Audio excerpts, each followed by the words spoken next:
Hello, welcome back my online classes. आज हम जो टॉपिक करने जा रहे हैं वो हम प्लेट टेक्टोनिक से करेंगे। हम जियोमॉर्फोलॉजी का एक टॉपिक करने जा रहे हैं।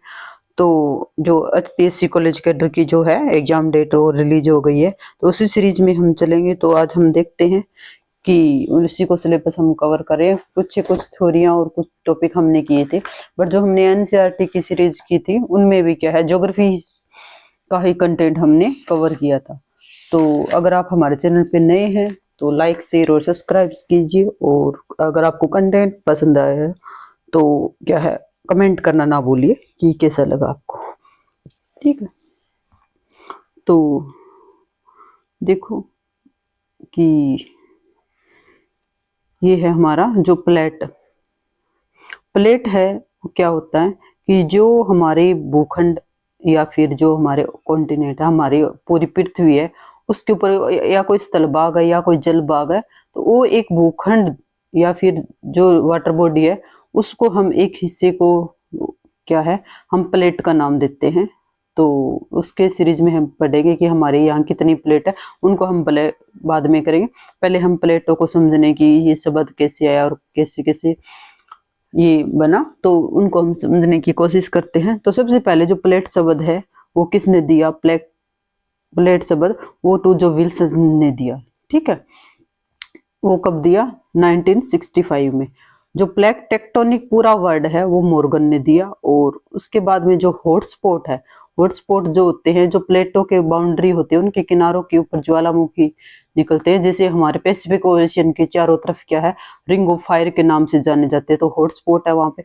तो वो किसने दिया, टू जो विल्सन ने दिया। और किसको आधार मान के दिया, कि सी फ्लोर स्प्रेडिंग जो 1960 में आया उसको दिया। कि सी फ्लोर स्प्रेडिंग क्या होता है, कि जो कोई भी महाद्वीप या महासागर है या कोई सी है, जैसे हमारा अंध महासागर है, तो हम मानते हैं कि उसके बीच में जो एस आकार की रिज है, हमारा अंध महासागर के बीच में जो एस आकार की रिज है, तो इसके क्या है, अंध महासागर यहाँ से और इस साइड से फैल रहा है, तो वो क्या रिज का विकास हो रहा है। और क्या अंध महासागर का भी विकास हो रहा है। तो क्या है, सी फ्लोर स्प्रेडिंग क्या है, कि सी का फ्लोर क्या है, विकसित विकास हो रहा है। तो उसको क्या है, उसके अंदर क्या हॉटस्पॉट इसके बेस मान के इन्होंने दिया कि कोई भी दो प्लेटें है वो क्या है दूर दूर जा रही है, तो क्या है उनके बीच में से कुछ बाहर लावा या कोई चीजें बाहर निकल रही है, तो उससे क्या है, उस सी फ्लोर स्प्रेडिंग को बेस मान के इन्होंने ये दिया, हॉटस्पॉट दिया। तो ये सारी चीजें इन्होंने के इसकी प्लेट टेक्टोनिक के संदर्भ में देखते हैं।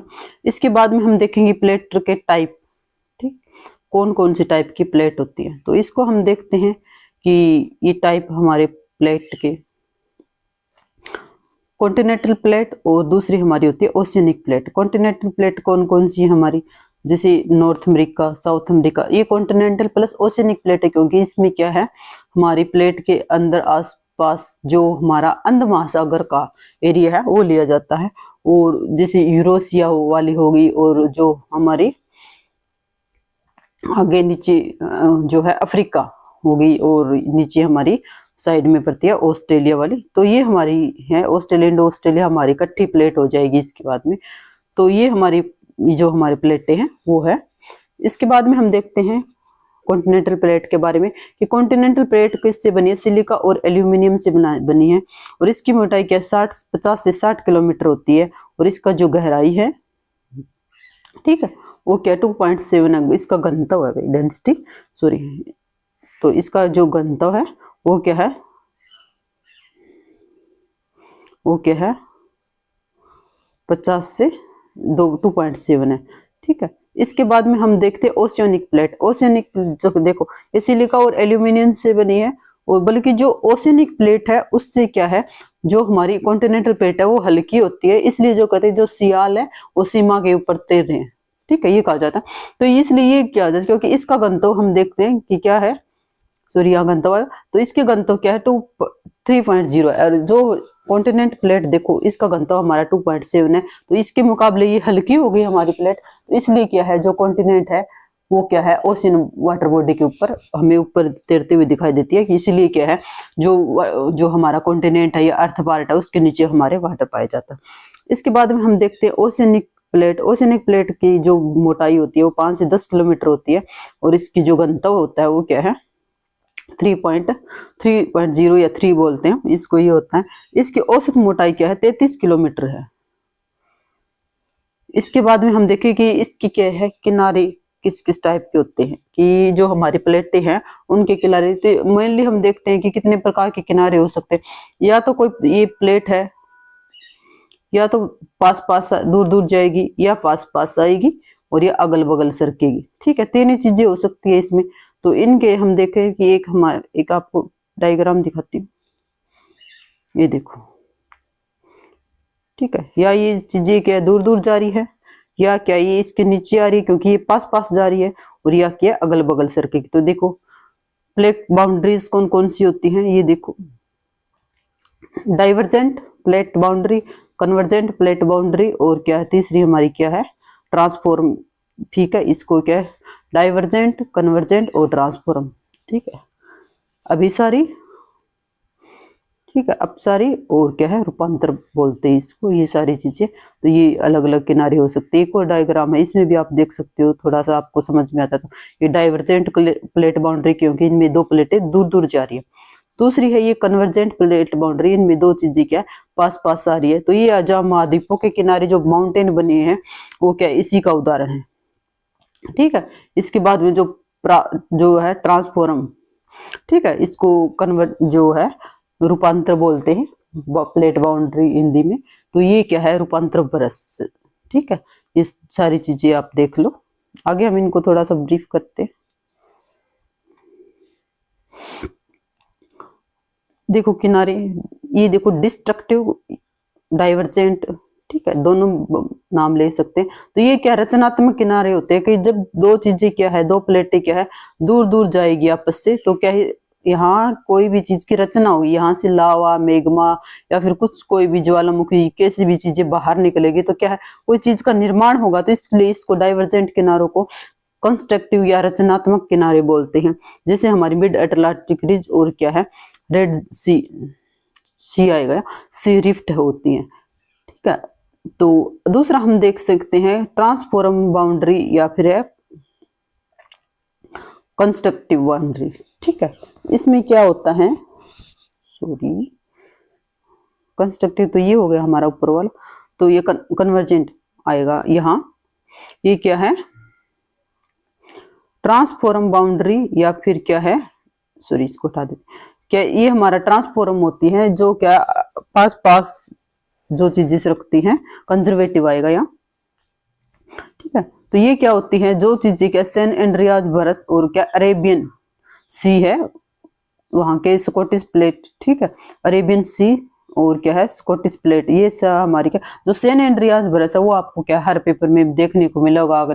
आपने नेट या पीजीटी स्टेट का एग्जाम या फिर कोई भी पीजीटी लेवल का कोई एग्जाम दिया होगा, तो उसमें आपको जरूर देखने को मिला होगा। ये हमारी क्या होती है, जो चीजें क्या है एक दूसरे के पास, इसमें क्या है पास आती हैं। ठीक है, उसमें क्या होता है, चीजों का क्या है विनाश होता है। ठीक है, इसके बाद में क्या है डिस्ट्रक्टिव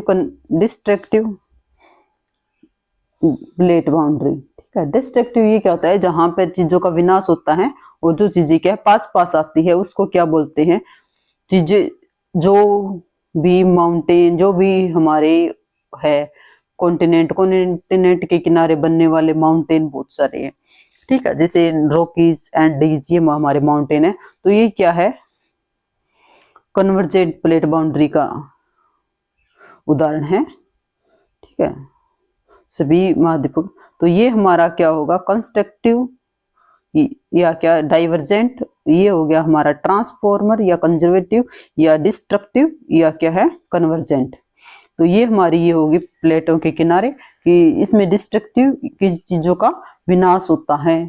ठीक है, और क्योंकि एक चीज जो होती है उसके नीचे जाती है दूसरी प्लेट, और एक चीज क्या इसके ऊपर चढ़ जाती है, तो ये कोई माउंटेन का निर्माण होता है। इसमें देखो आप, ये देखो, सॉरी, हाँ ये चीजें देखो आप यहाँ पे, ये है कन्वर्जेंट।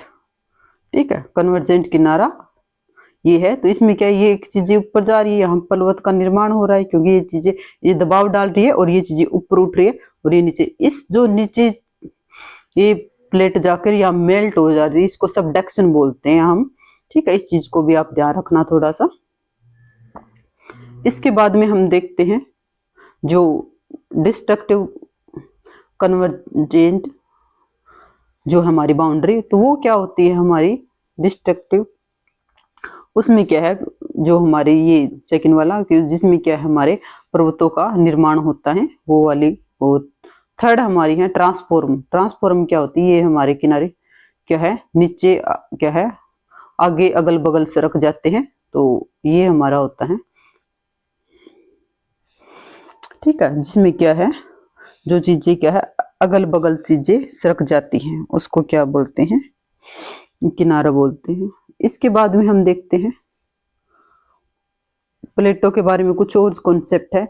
जो ओंटेनियो स्नाइडर ने सबसे पहले जाके बताया इसके बारे में कि महाद्वीप बने कैसे बने, इनके बारे में थोड़ी सी हाइपोथेसिस दी। ये क्या है 1858 में दी, और ये कौन सी बुक में दी, क्रिएशन एंड इट्स माइग्रेशन, कि महाद्वीपों का एक से दूसरे स्थान पर क्या है हस्तांतरण बोल सकते हैं, माइग्रेशन, या फिर क्या एक दूसरे स्थान पे इधर उधर हुए। तो इनको इस पे सबसे पहले विचार किसने दिया, ओंटेनियो स्नाइडर ने दिया 1858। उसके बाद में क्या है F B Taylor. F B Taylor एक ग्रिप टेलर का नाम आता है, एक एफ आएगा यहाँ पे, सॉरी एफ बी टेलर आएगा यहाँ पे एफ। ठीक है, एफ बी टेलर है। इसमें कॉन्टिनेंटल ड्रिफ्ट हाइपोथेसिस, एक कॉन्टिनेंटल ड्रिफ्ट थ्योरी है, ये नीचे है, ये वेगनर ने दी। और बट हाइपोथेसिस ध्यान रखना कि हम थोड़ा सा इसको ट्रिक बना लेते हैं कि जो एफ बी है फेसबुक पे हम देखते हैं, तो या फिर जो हम यूट्यूब पे देखते हैं, तो जो हमारे टेलर की जो हाइपोथेसिस देते हैं कि जो स्टिचिंग के बारे में जो आइडियाज देते हैं, ऐसे ऐसे हाइपोथेसिस आप कल्पना करते हैं, तो आपको यूट्यूब और फेसबुक पे आपको बहुत सारी चीजें मिल जाती है। थोड़ा सा इस पे आप हिंट बना लेना। वो 1910 में आई थी, और इसको थोड़ा सा रिलेट करना है कि जो टेलर की हाइपोथेसिस है, वो टेलर जो कॉन्टिनेंट की हाइपोथेसिस है हम टेलर देते हैं, थोड़ी सी इससे रिलेट कर लेना आप इसको। ठीक है, इसके बाद में हम देखते हैं तीसरी जो है क्या है एल्फ्रेड वेगनर। वेगनर का नाम तो आपने सभी ने सुना होगा कि जो कॉन्टिनेंटल ड्रिफ्ट थ्योरी है, कि इन्होंने वेगनर ने हमें ये बताया था कि जो महाद्वीप है, पहले इन्होंने ये विचार आए थे कि या तो ये जो हमारे सारे वर्ल्ड में जो सारे कॉन्टिनेंट या वाटर बॉडी है, तो या तो ये सारे चीज है कि या तो एक दूसरे के कभी एक जगह हुए होंगे। ठीक है, और जो हमारी क्लाइमेट है वो क्या इधर से उधर हुई होगी, जो हमारी वायु है पेटिया, जो क्लाइमेटिक जो उनके टेम्परेचर पेटिया, वो क्या इधर से उधर हुई होगी। ठीक है, एक हाइपोथेसिस इन्होंने ये दी। दूसरी ये बताया इन्होंने कि या तो हमारे जो ये वायुमंडल की पेटियां या टेम्परेचर की जो बेल्ट है वो एक जगह रही होगी, और जो हमारे कॉन्टिनेंट है वो एक से दूसरे स्थान पर स्थापित हुई होगी। इन्होंने दो हाइपोथेसिस दी कि दोनों में से एक चीज जरूर हुई होगी, कि पहले या सारे कॉन्टिनेंट हैं, फिर अर्थ पर वो एक जगह हुए होंगे, और उसके बाद में क्या है वो एक अकॉर्डिंग टू टाइम क्या है एक दूसरे से दूर विस्थापित हो गए होंगे। ठीक है, ये दोनों हाइपोथेसिस में एक जरूर हो गए, क्योंकि इन्होंने बहुत सारी चीजों जैसे ग्रीनलैंड में कोयला मिला, और क्या है कहीं पर इन्होंने जो जो प्रवास जो जीव जंतुओं के बताए थे, ठीक है लेप्टोसोरस और ये वनस्पतियां भी बताई थी उन्होंने बहुत सारी। तो ये सारी चीजों का बताया था, तो उनके हिसाब से इन्होंने बहुत सारे जैसे जिग्सा फिट गिन्नी की खाड़ी में, और जो हमारा जो है ब्राजील का एरिया वहां पे फिट होता है, तो वो सारे उन्होंने ये बताया था। तो इसके आधार पर हम इसको भी हम पूरा करेंगे। तो ये सारी दी थी, और आगे हम जो सेकंड पार्ट है वो हम जो प्लेटों के सारे प्लेटों का बारे में देखेंगे। उसके बाद में जो है ये वेगनर की थ्योरी करेंगे। तो कॉन्टिनेंटल ड्रिफ्ट थ्योरी में बहुत सारी चीजें हैं, उनको बहुत सारे क्वेश्चन आपको क्या सीधे सीधे देखने को मिलता है कि इसमें क्या है, एक पेंजिया था, और उस जो बीच में, और उसके चारों ओर कोई हमारे वाटर बॉडी वो पेंथालासा था। तो इसको क्या है, इसको हम भी आगे पूरा पढ़ेंगे। तो इन्होंने इस प्रकार की वेगनर ने हाइपोथेसिस बताई और बताया कि ऐसा ऐसा हुआ होगा। तो ये सारी चीजें क्या है प्लेट के बारे में दी थी। प्लेटों के बारे में आप थोड़ा सा इसको ध्यान रखना, यहाँ से आपको कोई भी क्वेश्चन दिखाई दे सकता है। तो इसी तरह हम क्या, ये तो हमारी क्या है एक काफी टाइम के बाद में दोबारा से शुरुआत है। तो इसी तरह हम अपनी जो है सीरीज को आगे कंटिन्यू रखेंगे। तो थैंक यू, और लाइक शेयर सब्सक्राइब कीजिए, और प्लीज कमेंट कर देना ना भूलिए कि आपको वीडियो कैसी लगी। तो हम क्या है आगे जो है नेक्स्ट टॉपिक हम प्लेटों के ऊपर लेके आएंगे कि सारी प्लेट कितनी है, कौन कौन सी है, और कौन कौन से किनारे हैं, कहाँ पे कैसे जा रही है, और कहाँ से किस चीज का निर्माण हुआ है। तो थैंक यू, इसी तरह बने रहिए मेरे साथ। धन्यवाद।